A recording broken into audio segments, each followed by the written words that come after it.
Welcome to Peter and Ruffy's football show here on STV2. We continue our look at a very special year for Scottish football, 1967. All this week we've been really celebrating the feats of not only individual clubs, the players, but also the international team as well. And we've been doing it in the company of some very special guests. We had Jim McCalliog on Monday night, looking back at Scotland defeating England in their own backyard, the reigning world champions. We won the match 3-2. Last night we were in the company of a Rangers legend in Willie Henderson. Tonight we've got Alan Ruff here alongside the Daily Mail's Hugh MacDonald. We're going to look at two provincial clubs as well as getting their thoughts on 1967, the year.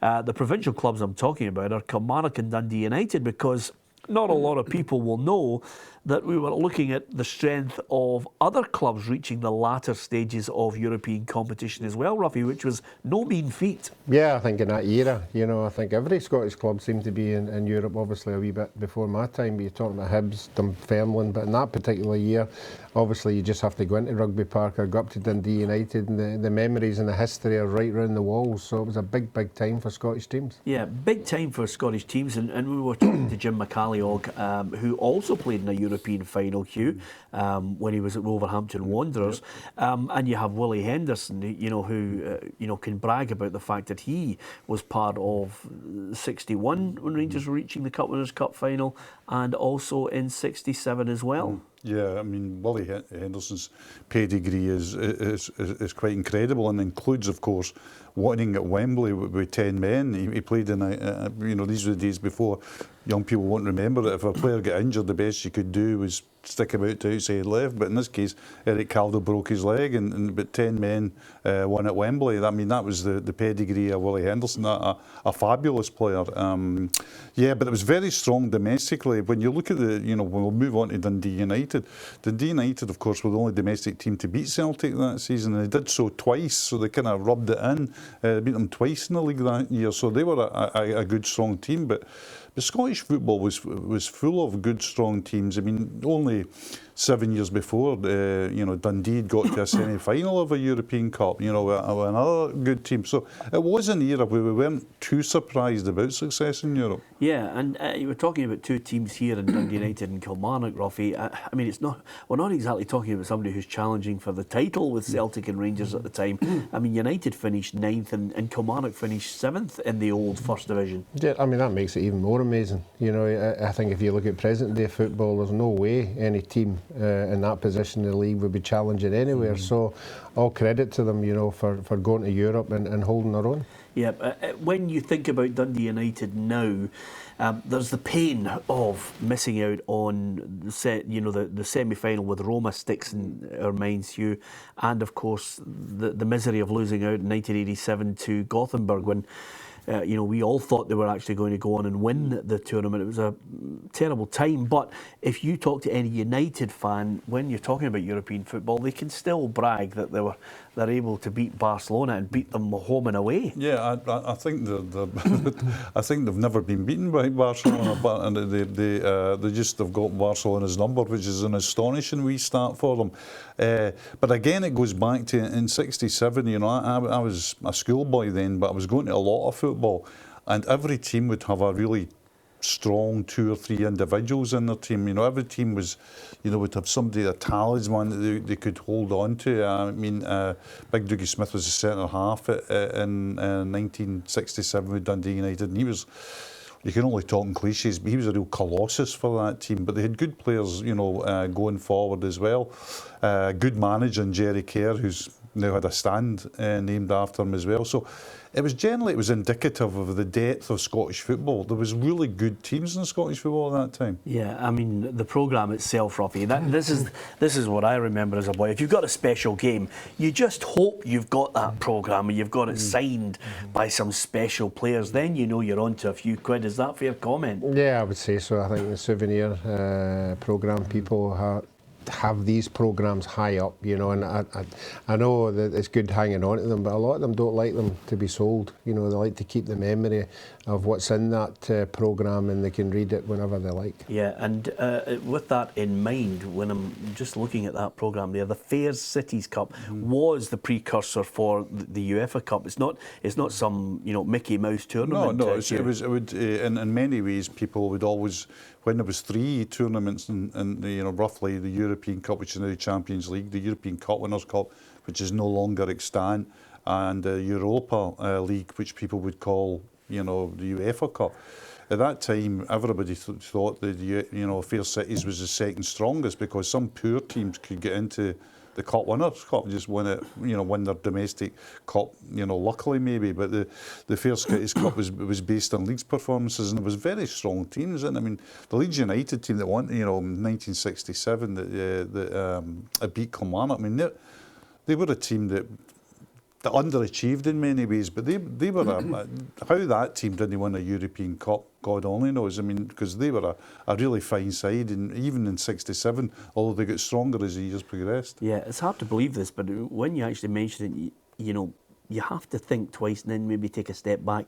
Dundee United defeated Barcelona home and away, Ruffy, 2-1 in the Nou Camp and 2-0 at home. It wasn't as if it was, you know, one of these just flash in the pan, or they got lucky. They didn't get lucky, they won it, you know, and of course we looked at the programme there. Here's the team, you know, that some older viewers will remember some of the great pictures of Dundee United's team from '67.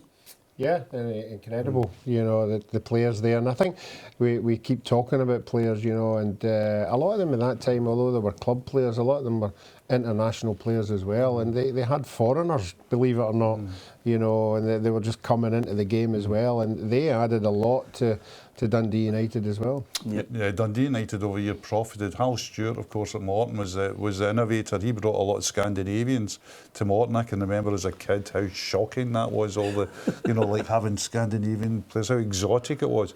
And then Dundee United, you know, actually bought a couple from Morton, and then it was a market that needed to be tapped, and the Scandinavian market was great because they were robust players. They were used to the weather. They were not on huge salaries in Scandinavia. They were coming to Scotland, you know, strong, physically strong, mentally strong, able to deal with everything. And a lot of them were really super technique as well. Yeah, absolutely. Listen, in round 2, United beat Barcelona. In round 3, you know, you think to yourself, surely they'll get a wee easier draw. You know, they might get a draw, and you'd think they've beaten Barcelona, surely they're going to be in the latter stages, and then they draw Juventus. I mean, how unlucky can you get? I mean, if you've got a ticket for the game, it's absolutely magnificent. You're going to see the Italians, and it's a totally different game. Yeah, and I mean, Juventus at that time, hugely strong team, now come back to being a hugely strong team. You know, Italy's one of Italy's always major teams, one of the ones that really push hard, and that was a draw that they just wouldn't have won. But at that time as well, these competitions, remember, Peter, they weren't inflated. You know, they weren't put up to a lot of numbers so that you could get, you know, duck egg teams. I mean, they were tight competitions. You were beaten. If you were, for example, if you're in the European Cup, you were either playing the holders or you were playing champions of a country. It was as simple as that. Yeah, Rafa, you said nobody wanted to throw away the programme. Nobody wanted to throw away this, which is, of course, the ticket for the game. If you still got one of them, wow, I'm sure Dundee United fans would bite your hand off for it. And over and above that, the programme itself is well worthy of a collector as well. 8th of March 1967. Of course, Juventus in the end win it by 3-1 on aggregate, but still to be able to beat them at home is no mean feat. Yeah, I don't think the Italian sides would be any different from now. We keep talking about how difficult they are to beat. Once they score, they defend, and they defend particularly well. So that would have been a really, really difficult game for them. Here's the United team that lost out, Hugh. A few well-kent names. Yeah, I mean, I think most of the people of a certain ages will definitely remember Doug Smith. He's a real, I mean, the phrase is overused, but he is a real Dundee United legend, a big, rugged centre half. That's the Scandinavians we're talking about, Leonard Wing, Orian Persson, who went on to Rangers, Finn Seaman. And the really good player that people might forget about is Dennis Gillespie, the winger. He was smashing winger, pacey, clever, one of these players that if you saw him, you would hold in great respect and affection, but maybe slipped off the radar over the years. See, that's why you're here, Hugh. You know, you just provide us with that little bit of information that Ruffy wouldn't have been bothering about that, because in 1967 Ruffy was making his debut in the Partick Thistle reserves. He wasn't even thinking about European football. In fact, I think we should run a competition thinking, what was Ruffy thinking about in the Partick Thistle reserves in 1967? We were all thinking about football. But we'll get his thoughts after the break. Look, he's itching to get in, but I'm not going to let him get in. We're going to have a quick break and then we're going to talk more about that special year, 1967.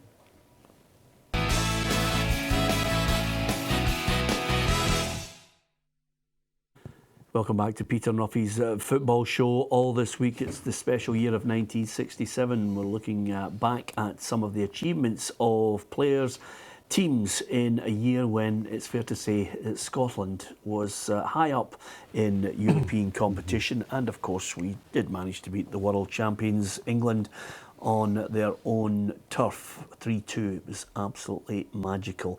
There were other highlights. We talked about Dundee United. Let's not forget Kilmarnock in this equation as well, because eventually, you know, they get to the semi-finals, which I think deserves tremendous credit. And again, you're rubbing your eyes thinking they could have been in one of the major tournaments. They were one match away from potentially, you know, being in a final. Then you could have had Celtic in the European Cup final, Rangers in the Cup Winners' Cup, and potentially you could have had Kilmarnock in the Fair Cities Cup final. And yet Kilmarnock fans at that time wouldn't have regarded that as a glory year, because the glory year was a couple of years before when when they won the league in the last day of the season. They won it on the old thing that nobody ever remembers now, goal average. You needed a degree in higher maths to work that out. It was all about dividing goals scored by goals conceded, and Kilmarnock won the title under Willie Waddle, who went on to have a rather spectacular career at Rangers and lift European glory then.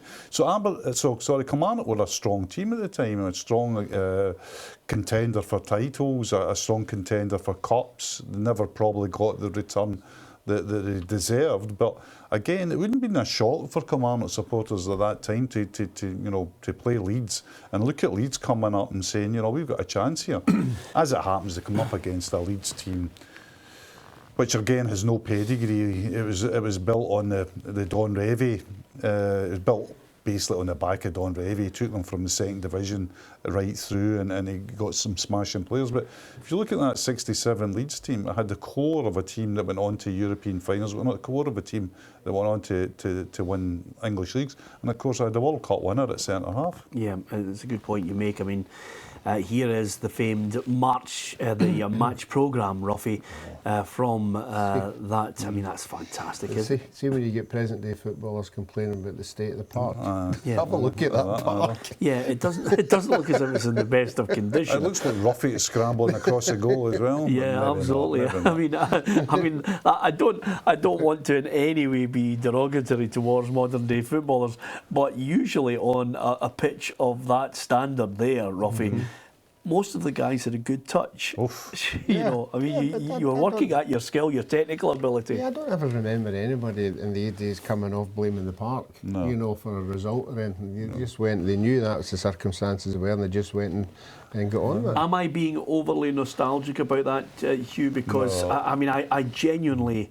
I can genuinely look back and I think to myself, people who moan about football parks, and then if I could ask anyone, if you want to moan about a football park, go and watch Ronnie Radford score in the FA Cup against Newcastle, his first touch and to set it, and then the second one, it's in the roof of the net, and what can only be described as, it's a cow patch. Yeah, and the famous one, the baseball ground at Derby County, where you had a team under Clough and under Dave Mackay, the late great Dave Mackay, who played wonderful football through midfield with your Gemmels, your Hintons, Kevin Hectors, and played beautiful football on basically a landfill site. Yeah. I mean, there's no other way of saying it. It's just if the younger viewers don't go and try and type into YouTube baseball ground and look at Derby County v Leeds or something like that back from then, it was just amazingly poor surface. Yeah, and on this occasion, it was 0-0, and I think the general feeling looking into this game, Ruffy, and again, I wasn't even in the party for the Thistle reserves in 1967, but looking into the match, the general feeling was that Kilmarnock were going down to Ellen Road with a team that wasn't as attack-minded as it should have been. I mean, Tommy McLean was taken out of the equation in this one. Yeah, but obviously sometimes when you go to grounds with teams who have got a fantastic reputation, sometimes you do go on a wee bit of defensive, and that's obviously what they've done. You know, they've went down there, they've saw what they're up against, and tried some kind of formation, and obviously people are surprised by team selection. Well, I was going to say to you, Hugh, if you take Tommy McLean, here is the team. There's no Tommy McLean, there's no Jackie McAnally in it. Yeah. I mean, he's taken out two of possibly their most gifted players. Yeah, he's obviously playing just McElroy up front. In those days, though, as well, there was a belief that you don't have now, and part of it's to do with the away goal. But those days, there was a belief of just anything at all away from home, a draw, anything at all, even a 1-0 defeat. Sometimes even a 2-0 defeat was okay, and then you come back to your own patch and sort it out. Strangely enough, in 1967, Jockstein turned that completely on its head, because he told all these players on away games, this is where we can get goals, this is where we can win.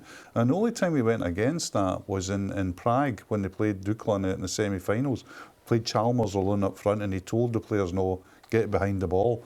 And at the end of the game, he apologised to the players and said, no, we'll never ever play like that again. But that was the general way. Players would go to away grounds just to really damage limitations with the hope and the expectation that they would win quite comfortably at home. Yeah, and you mentioned there the quality, and let's be clear about this, the quality of a Leeds United side.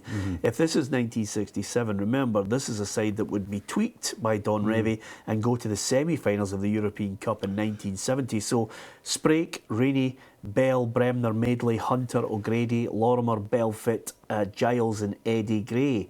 Now, that is some team. I mean, the fact that you've got Bremner and Giles in the team, you can just stop it there. I mean, the Leeds generally played that 4-2-4 situation, almost like Celtic, where they just held them in the middle, ready to dictate games, run games, and supply the wide people. Like Gray was just...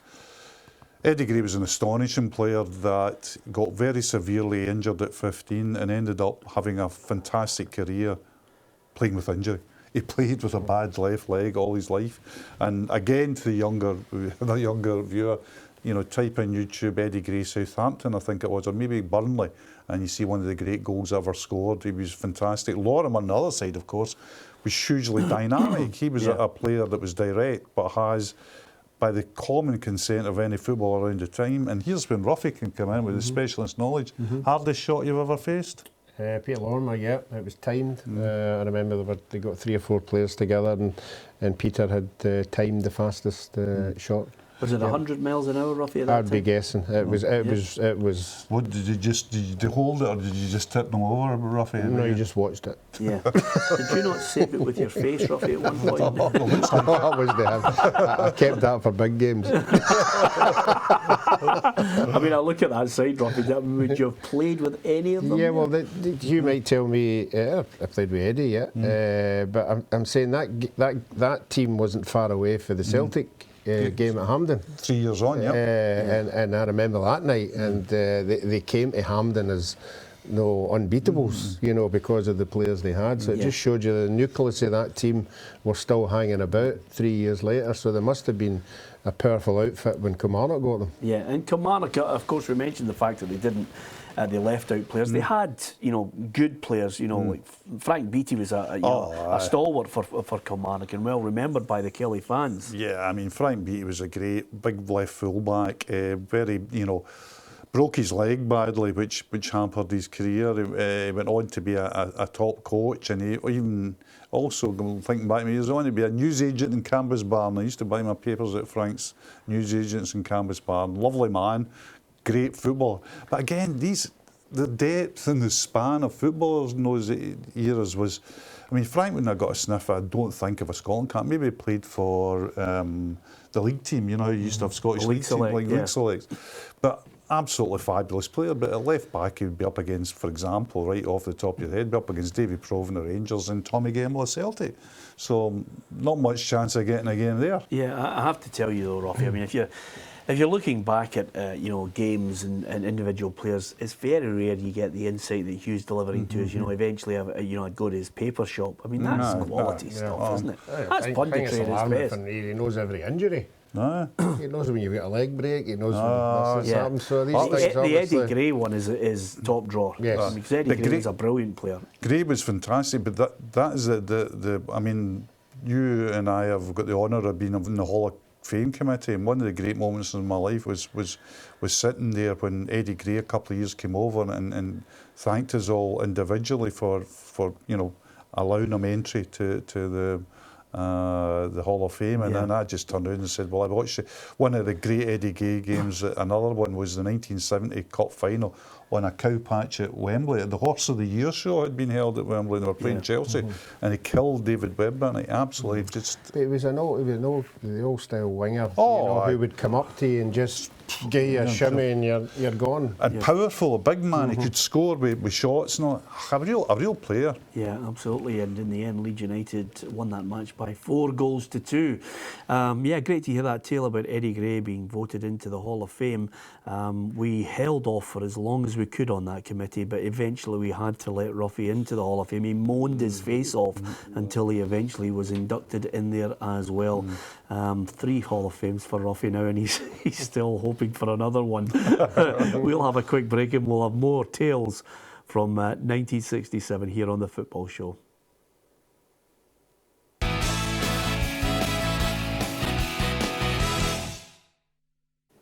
Welcome back to Peter and Ruffy's Football Show. We are reviewing a very special year, 1967 and all that.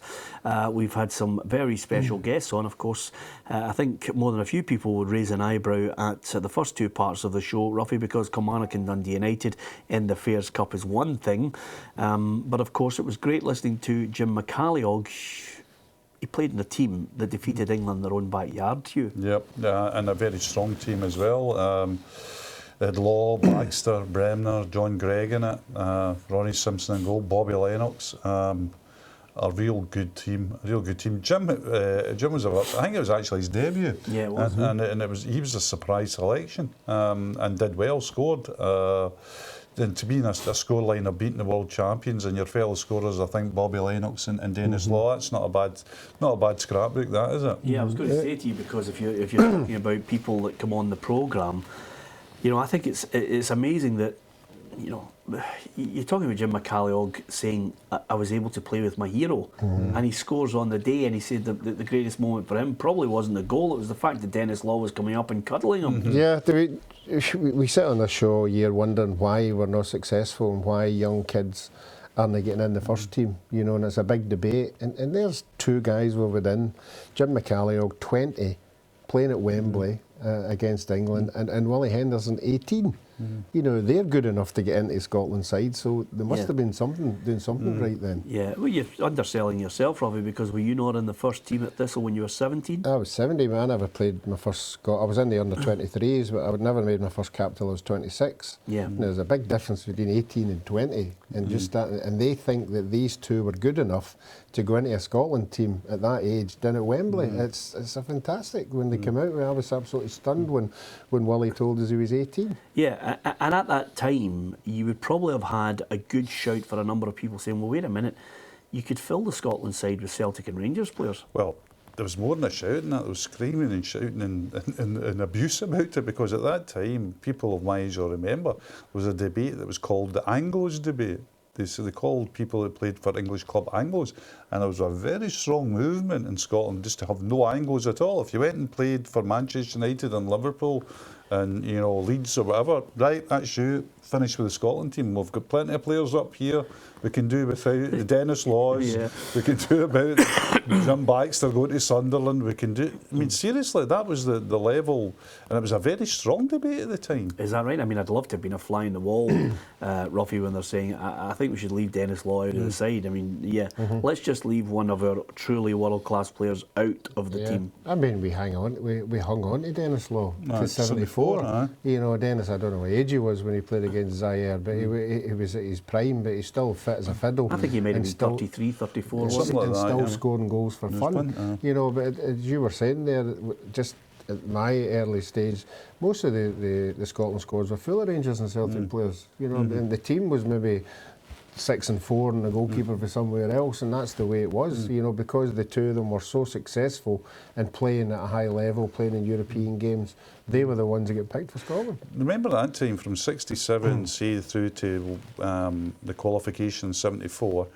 Celtic and Rangers were regularly at the business end of European competitions. You know, Rangers winning in 72 and you know, and Celtic winning in 67, but both getting to the real business end of European competition, essentially with Scottish 11s. You know, and so there was a real strong pool to pay for. And then you've got other teams that were throwing the odd player in as well. Then you had Scottish players in real positions of strength for English teams. There wasn't an English team that wasn't built around Scots. I mean, you know, if you say Nottingham Forest, you say, well, McGovern, O'Hare, Archie Gemmell, John Robertson. Yeah. You say Leeds, you say, well, the two Greys, Brenner, Jordan, McQueen. I mean, Liverpool, just go on with Liverpool, don't you? I mean, Liverpool's a team built in the Scots. And even Man United. Man United. McQueen, Jordan, McClare, Alec Forsyth. Well, I think the general consensus, quite simply, is if you want to win in Europe, you have to have the Scots in your team. If you don't, you're just going to fail. It's as simple as that. I don't want to be so brutal about it, but it is a Scottish programme. I can't go over the top. I don't think it's going to England, Ruffy, and if it does, we are certainly not going to be visiting them anytime soon.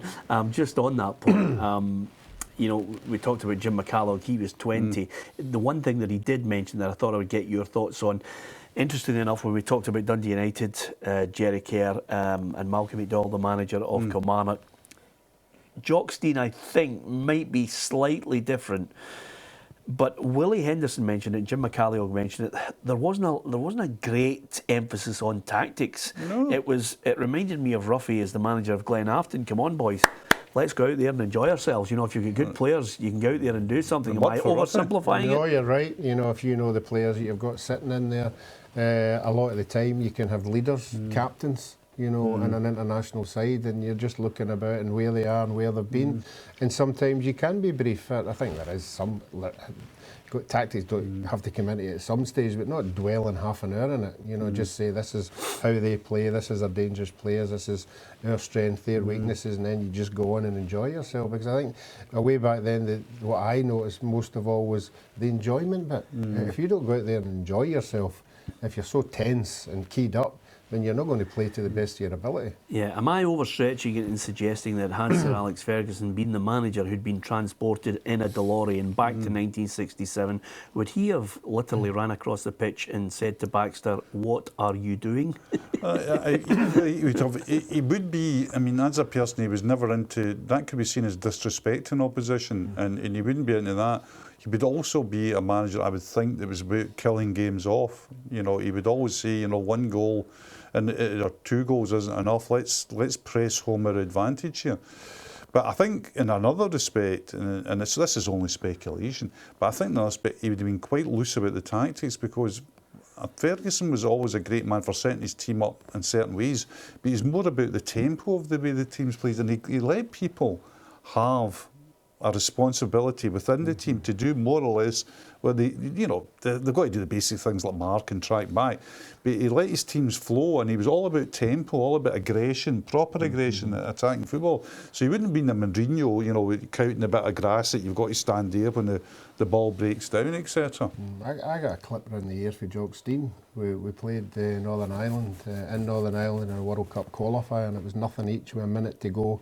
And they took a corner, and Jerry Armstrong headed it on, and I sort of caught it, but I decided because it was late on in the game, I'd roll about, catch it and fall down and just sort of roll about. I mean, that's cheating, that's despicable. Just to waste time. And I thought I'd done well, you know, because it saw out the game, we got a point. As soon as I came in the dressing room, I clipped round the ear, stopped showing off. What are you doing? You know, it's not the right thing to do, just get on with the game. You know, he always was on top of you, you know, and to let you know if you were at it. That was, but I was at it for the team. But he didn't see it that way. He seen it as, you know, you're just Although you're saying you were disrespectful. at it for the Yeah. team, over your life you could be at it for Yeah, the world. I was just the World Olympics at it. You I was could just be quite there. happy I caught it. Yeah, absolutely. Yeah, if only you'd managed to maintain that throughout the other major championships we were at, which is I can't wait to do the STV2 special year 1978 when it all went horribly wrong. Although as Hugh tried to retrieve the situation by mentioning to me off air, Ruffy, that we would take a draw against Iran and beating Holland these days at any major Yeah, I championship. think if you were to get to any World Cup and you won a game, drew a game and lost a game, you'd be Get the cartwheels. bunting out. Yes. And of course, as we mentioned, we're talking about this special year. We're going to mention a couple of highs and a couple of lows still to come on this programme. But let's not forget, we're talking about clubs that were reaching the latter stages of European competition, one winning the ultimate prize, which we'll talk about tonight. And there's a special programme tomorrow night.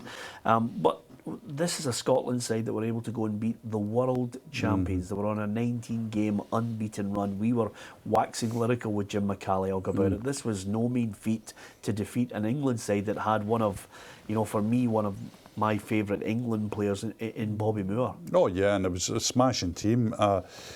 The degree of shock of that isn't as huge. I mean, because Scotland in the 60s had a good record at Wembley and were a good side, and people always point the finger and say, well, if they're that good a side, why did they not qualify for World Cups?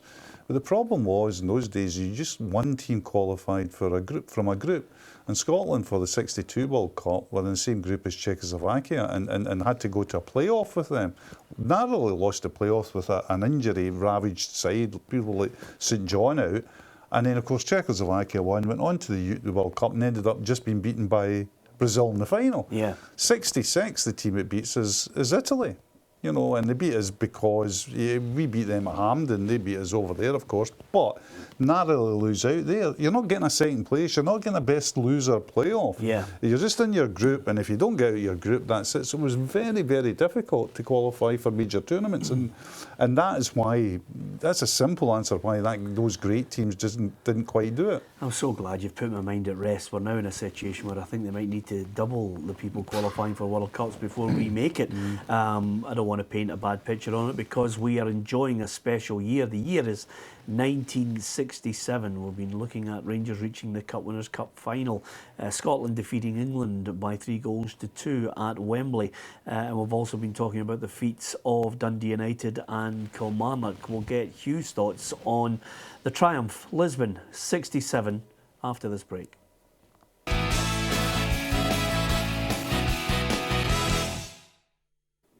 Welcome back to Peter and Ruffy's football show, this 67 special. We're looking at a very special year for Scottish football. Lots of achievements that I think we should be proud of. We had so many top drawer players. I don't want to narrow it down, but there were a few world-class ones in there, Ruffy. Yeah, if you listen to Willie, if you listen to wee Betty, they played with these guys. So if the word is that they think that the players that they were playing in were good to go into world team, that's good enough for me because they were the ones that were strutting their stuff with them. Yeah, and let's not forget, it was also a year where Queen's Park celebrated their centenary in the true, how can I put this, the true ethos of football, amateur, playing it for the love of the game, Hugh. Yeah, the great Queen's Park, 100 years of great history, and actually, the impact on the game being huge. I mean, apart from the fact that they played in the FA Cup finals, we know that. That's how it was in those days. They also brought about into the game, and something that the English teams all picked up on very, very quickly, is that they brought a passing, ethos into the game. And what people forget is that although maybe technically England discovered football or invented football with declaring the rules at the Freemasons Tavern in London, the actual passing game came from Scotland. And the development of the English game came from Scotland as well, because in the early 1890s, for example, when Queen's Park was at their peak in this passing game, English clubs like Liverpool and others, and Preston, looked at these fabulous dribbling wingers and players and said, well, we need that. And that's how the game became a passing game, how the game became a game of fluidity and of technique, and it all came from Scotland. Yeah. What was it like covering that Freemasons meeting as a journalist? Was it good? I can't. I would love to tell you, but it's a secret. That's right. I'm happy with that. As far as I'm just waiting to see what you were just going looking to to see where he's got his feet in. as far as the game at Queen's Park, there was a downside to the whole thing, Ruffy, and it's something that sticks in my mind, which is the low was third Lanark going out of business.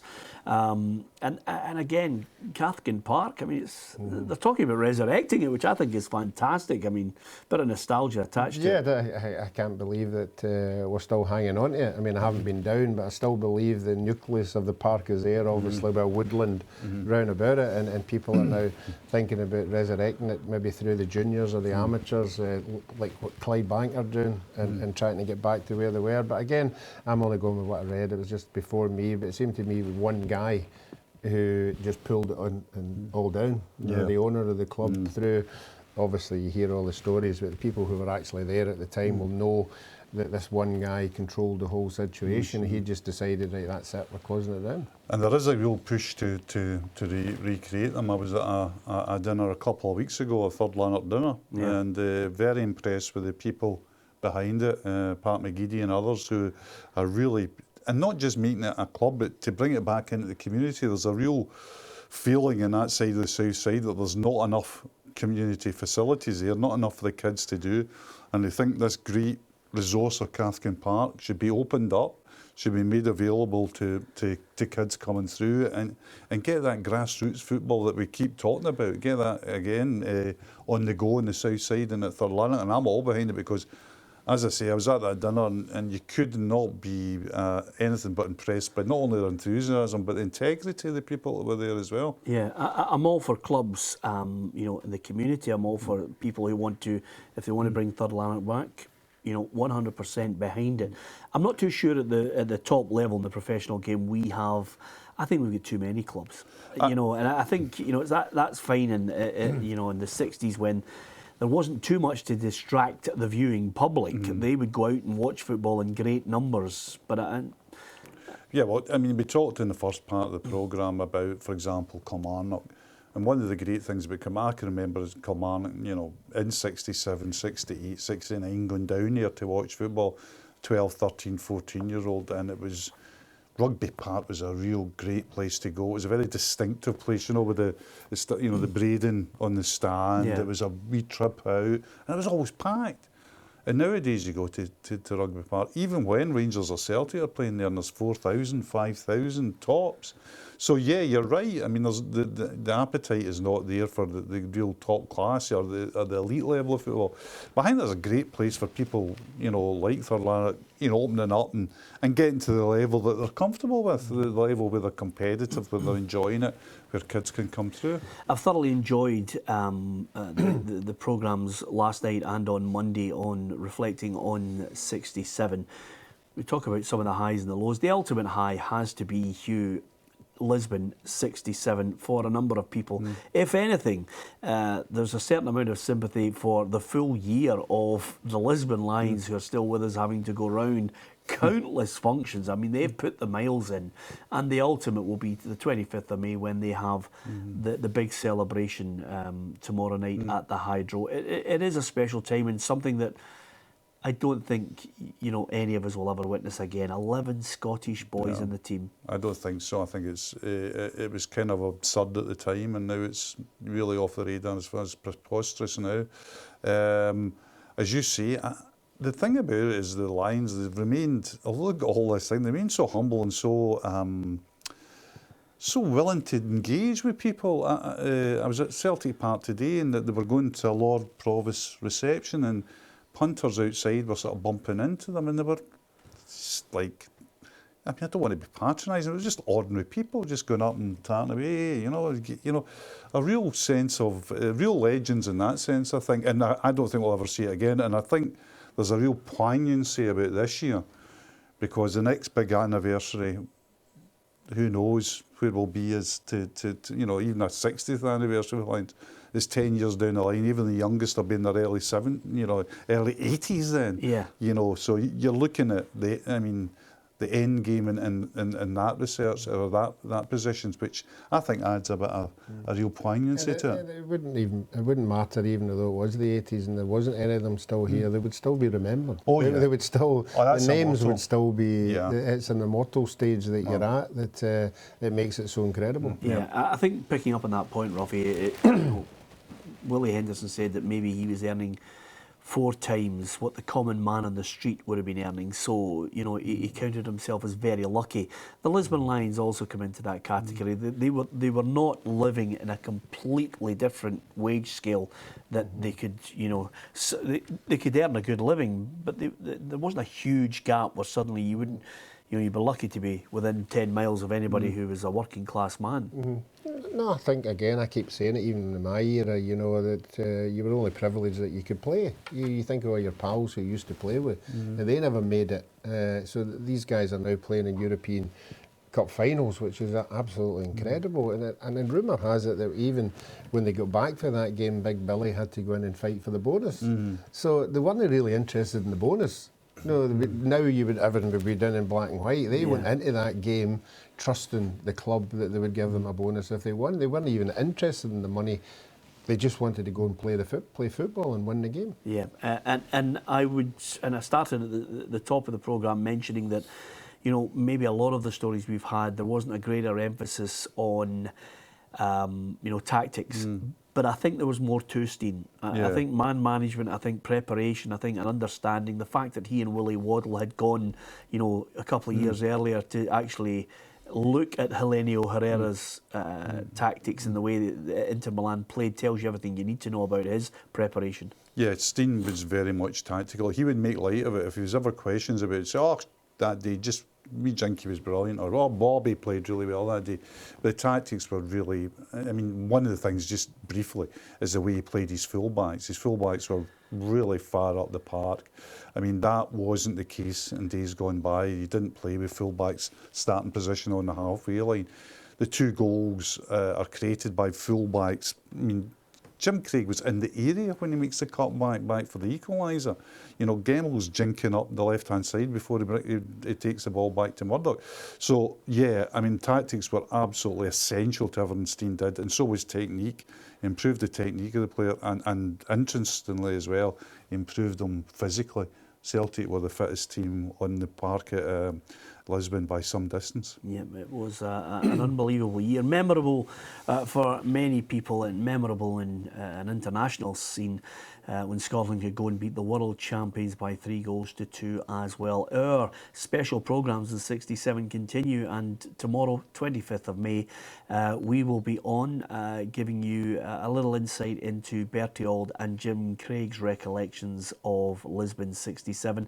And then right after our programme, we'll have a special documentary that was made by Lord Jimmy Gordon. I was lucky enough to work with him under him at Radio Clyde, and he made a special documentary following Celtic in that year of 1967. It really is gold and not to be missed. Join us if you can for that, but thanks for watching tonight.